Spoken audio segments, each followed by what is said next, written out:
पियावा का साई जान पियावा हौ अरे आखरी हौ हमर आरमानवा तू एक हो बेरिया बात कर ले रे।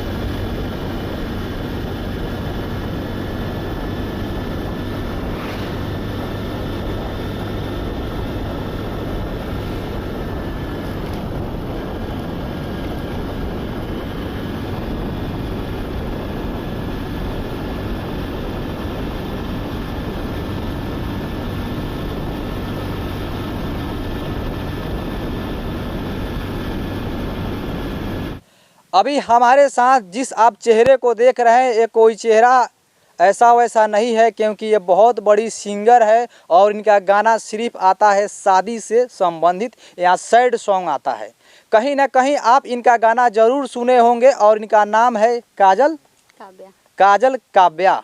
और चलिए सबसे पहले स्वागत है आपको हमारे चैनल में। आपको सबसे पहले आपके चैनल को जितने भी देखने वाले दर्शक हैं सबका हमारा प्रणाम। तो आपका गाना आता है। हाँ, आता सबसे है। आपका ज़्यादा गाना कौन बजा था?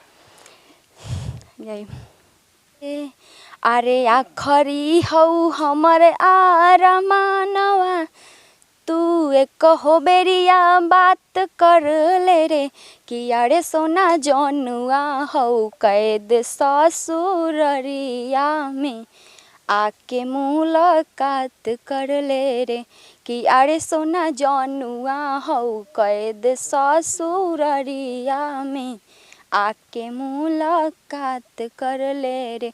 मार हौ सास गाड़ी देव हौ ननदिया पियावा का साई जान पियावा हौ जहरिया। मार हौ सास गाड़ी देव हौ ननदिया पी जहरिया। हमारा से तोरा जदी प्यार हो तो भेंट साका छात कर ले रे कि अरे सोना जनुआ हौ कैद ससुररिया में आके मुलाकात कर ले रे। ये था सैड सॉन्ग गाना और कहीं ना कहीं शादी से संबंधित था और ये शादी सीजन का ही स्टार हैं और शादी सीजन आने वाला है, इसीलिए आपके सामने इस वीडियो को पेश किया जा रहा है। तो एक और आपका गाना गाइए। एक और बियड़ वाला सुनाते हैं। पी के आइल बारह तू बियड़ जाके नहाल ए राजा जी। पी के आइल बारह तू बियड़ जाके नहाल ए राजा जी। बाउर बाटे आदत नाही सोहाल ए राजा जी। बाउर बाटे आदत नाही सोहाल ए राजा जी। पी के आइल बारह तू बियड़ जाके नहाल ए राजा जी।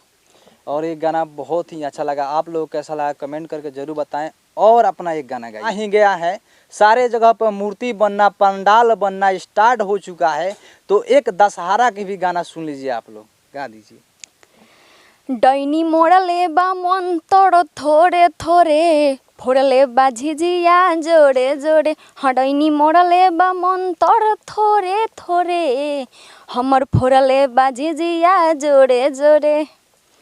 और ये था गाना सुनकर बहुत ही अच्छा लगा और आपके भी गांव समाज में कहीं ना कहीं झिझिया थोड़ा देर में ही चाहे स्टार्ट हो गया है। वो झिझिया स्टार्ट हो गया है। झिझिया कहीं ना कहीं आपके भी गांव समाज में बच्चों के द्वारा झिझिया नचाना स्टार्ट हो चुका होगा। तो और कुछ जानने का प्रयास करते हैं। तो सबसे पहले आप गाना गाते हैं तो आपका यूट्यूब चैनल भी होगा। YouTube channel